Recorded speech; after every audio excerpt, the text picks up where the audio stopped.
السلام علیکم عزیز طلبہ، پچھلے ویڈیو میں ہم سائنس فرسٹ کے تیسرے سبق کیمیائی تعاملات اور مساوات کے پہلے پارٹ میں کیمیائی تعاملات لکھنے کے اصول اور کیمیائی مساوات متوازن کرنا سیکھا تھا۔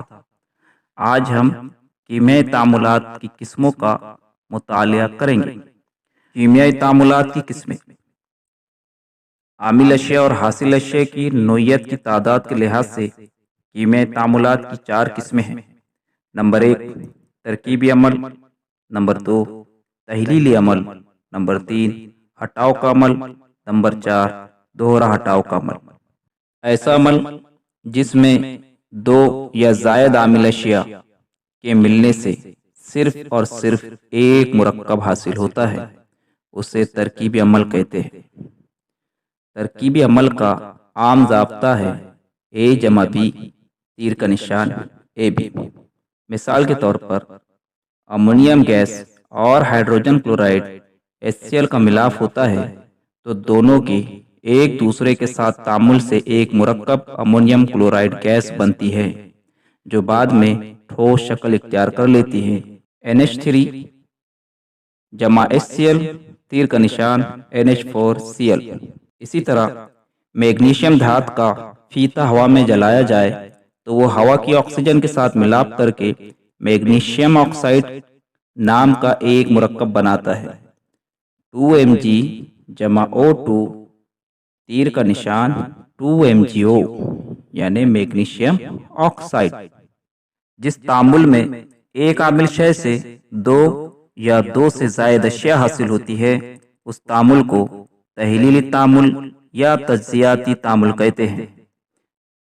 تحلیلی عمل کا عام ضابطہ ہے AB تیر کا نشان A جمع B۔ تحلیلی عمل کی 2 قسمیں ہوتی ہیں: حرارتی تحلیلی عمل اور برقی تحلیلی عمل۔ حرارتی تحلیلی عمل جس کیمیائی عمل میں کوئی مرکب شدید حرارت دینے پر 2 سادہ اشیاء میں تقسیم ہو جاتا ہے اسے حرارتی تحلیلی عمل کہتے ہیں۔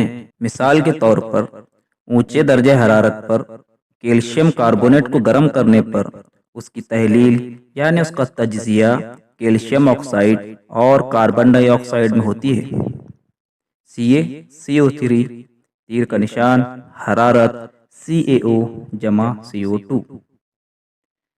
برقی تحلیلی عمل جس کیمیائی عمل میں کسی مرکب کو جو محلول یا پگھلی ہوئی حالت میں ہو اس میں سے برقی رو گزارنے پر اس کی 2 یا زائد حصوں میں تحلیل ہو جاتی ہے اسے برقی تحلیلی عمل کہتے ہیں۔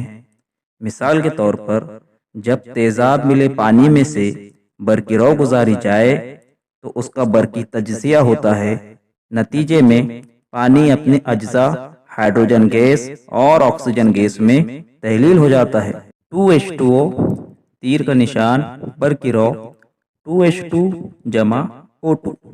عزیز طلبہ، آپ نے کلاس میں دیکھا ہوگا کہ کوئی مضبوط طالب علم دوسرے کمزور طالب علم کو ہٹا کر اس کی جگہ بیٹھ جاتا ہے۔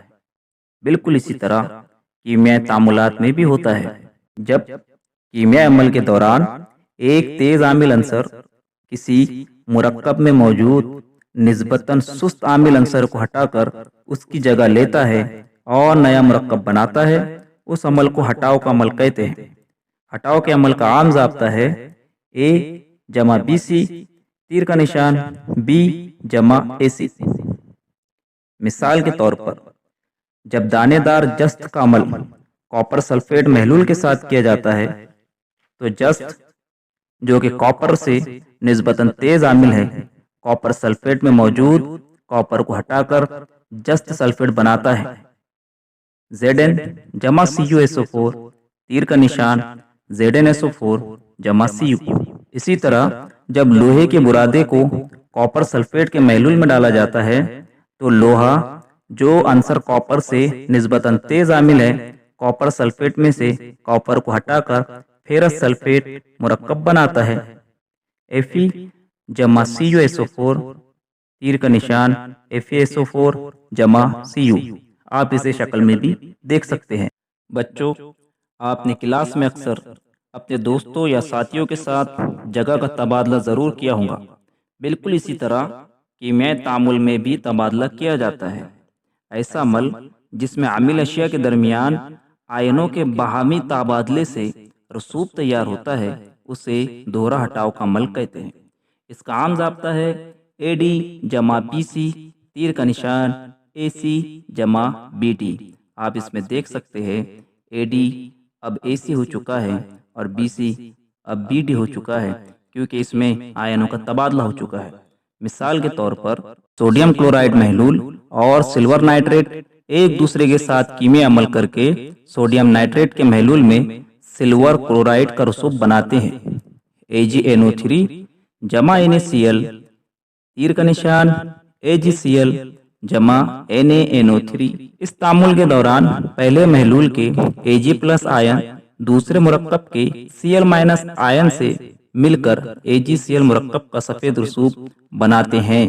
اسی طرح بیریم سلفائڈ جب زنک سلفیٹ کے ساتھ عمل کرتا ہے تو Ba2+ آئن اور SO4 آئنوں سے آئنوں کے باہمی تبادلے ہونے پر بیریم سلفیٹ کا رسوب حاصل ہوتا ہے اور زنک سلفائڈ بنتا ہے۔ حرارت کی بنیاد پر تعاملات کی دو قسمیں ہوتی ہیں: حرارت گیر عمل یعنی حرارت جذب کرنے والا عمل یعنی انڈوتھرمک ریئیکشن، اور حرارت زا عمل یعنی حرارت خارج کرنے والا عمل یا ایگزوتھرمک ریئیکشن۔ جس کیمیائی عمل کے دوران حرارت جذب ہوتی ہے اور حاصل اشیاء کا درجہ حرارت کم ہو جاتا ہے، اسے حرارت گیر عمل یا حرارت جذب کرنے والا عمل کہتے ہیں۔ مثال کے طور پر جب KNO3 کو پانی میں حل کیا جاتا ہے تو حل ہونے کے دوران حرارت کا انجذاب ہوتا ہے اور محلول کا درجہ حرارت کم ہو جاتا ہے۔ KNO3 جمع H2O جمع حرارت، تیر کا نشان KNO3۔ جس کیمیائی عمل کے دوران حرارت خارج ہوتی ہے اور حاصل اشیاء کا درجہ حرارت بڑھ جاتا ہے، اسے حرارت زا عمل یا حرارت خارج کرنے والا عمل کہتے ہیں۔ مثال کے طور پر جب ٹھوس NaOH کو پانی میں حل کیا جاتا ہے تو سوڈیم ہائیڈرو آکسائڈ کا محلول بنتا ہے اور عمل کے دوران حرارت خارج ہونے پر محلول کا درجہ حرارت بڑھ جاتا ہے۔ NaOH جمع H2O، تیر کا نشان NaOH جمع حرارت۔ کیمیائی تعامل کی شرح، ریٹ آف کیمیکل ریئیکشن۔ رسوئی گیس جلاتے ہی وہ جل اٹھتی ہے، جبکہ لوہے کی اشیاء میں زنگ لگتا ہے اور چٹانوں کی جھیجھوں کر مٹی بھی بنتی ہے۔ ان مثالوں میں ہم دیکھتے ہیں کہ بعض عمل مختصر وقت میں مکمل ہو جاتے ہیں، یعنی عمل تیز رفتاری سے واقع ہوتے ہیں، جبکہ بعض تعامل ہونے کے لیے بہت زیادہ وقت لگتا ہے، یعنی وہ دھیمی رفتار سے واقع ہوتے ہیں۔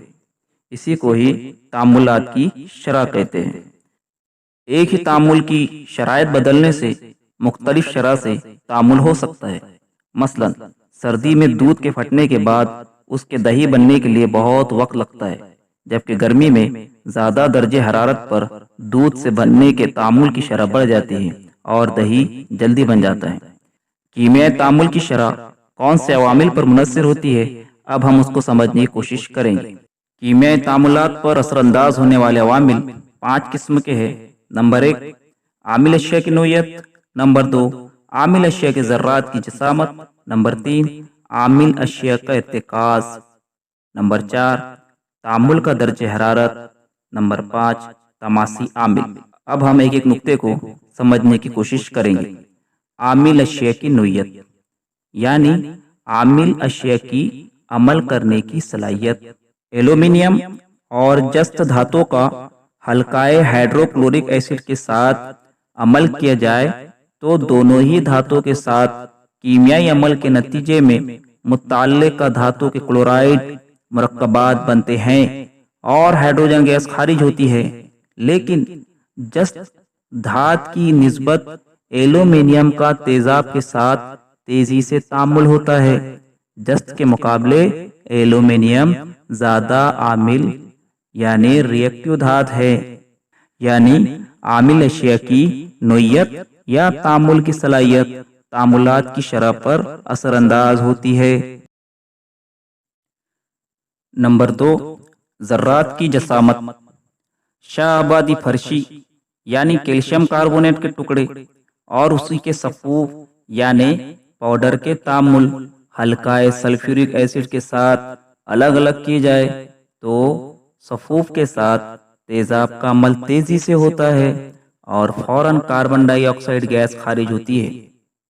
یعنی جسامت جتنی کم ہوگی کیمیائی تعامل اتنے ہی تیزی کے ساتھ ہوگا۔ نمبر 3، عامل اشیاء کا ارتکاز۔ ارتکاز کے لحاظ سے محلول کی 2 قسمیں ہوتی ہے۔ نمبر 1، حلقایا یعنی جس میں پانی ملا ہوا ہو۔ نمبر 2، مرتکز یعنی جو خالص ہو جس میں کسی بھی قسم کی ملاوٹ نہ ہو۔ مثلاً کیلشیم کاربونیٹ کے صفوف کے ساتھ پہلے مرتکز ہائیڈروکلورک ایسڈ کا تعامل کیا جائے اور پھر حلقائے ہائیڈروکلورک ایسڈ کے ساتھ تعامل کیا جائے تو مرتکز تیزاب کے ساتھ تعامل تیزی سے ہوتا ہے، جبکہ حلقائے تیزاب کے ساتھ تعامل سست رفتاری سے ہوتا ہے۔ محلول کا ارتکاز جتنا زیادہ ہوگا کیمیائی تعامل اتنا ہی تیزی سے ہوگا۔ نمبر 5 ہے تماسی عامل۔ وہ شے جو تعامل میں حصہ نہیں لیتی لیکن اس تعامل کی رفتار کو بڑھا دیتی ہے اسے تماسی عامل کہتے ہیں۔ مثال کے طور پر پوٹاشیم کلوریٹ یعنی KClO3 کو حرارت دی جائے تو اس کی تحلیل ہوتی ہے اور آکسیجن گیس خارج ہوتی ہے، لیکن یہ عمل سست رفتاری سے ہوتا ہے۔ لیکن اگر پوٹاشیم کلورائڈ کے ساتھ معمولی مقدار میں مینگنیز ڈائی آکسائڈ یعنی MnO2 کو شامل کر لیا جائے تو کیمیائی تعامل کی رفتار میں اضافہ ہو جاتا ہے اور آکسیجن تیزی سے خارج ہوتی ہے۔ کیمیائی تعاملات کی مزید 2 قسمیں ہیں، تقسیدی عمل اور تحویلی عمل۔ وہ عمل جس میں آکسیجن شامل ہوتی ہے یا وہ عمل جس میں ہائیڈروجن خارج ہوتی ہے اسے تقسیدی عمل کہتے ہیں۔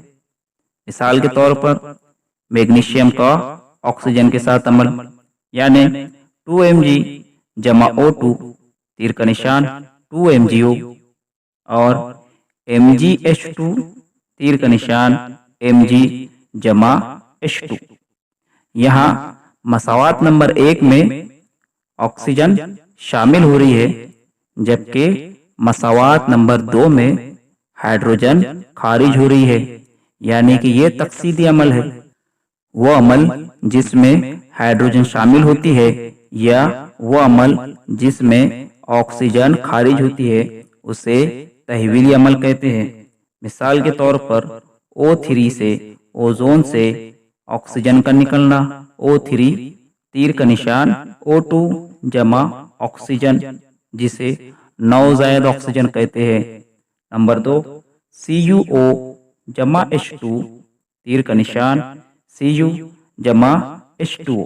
ان دونوں مساوات میں آپ دیکھ سکتے ہیں کہ O3 میں سے آکسیجن خارج ہوئی ہے، اسی طرح دوسری مساوات میں CuO میں سے آکسیجن خارج ہوئی ہے۔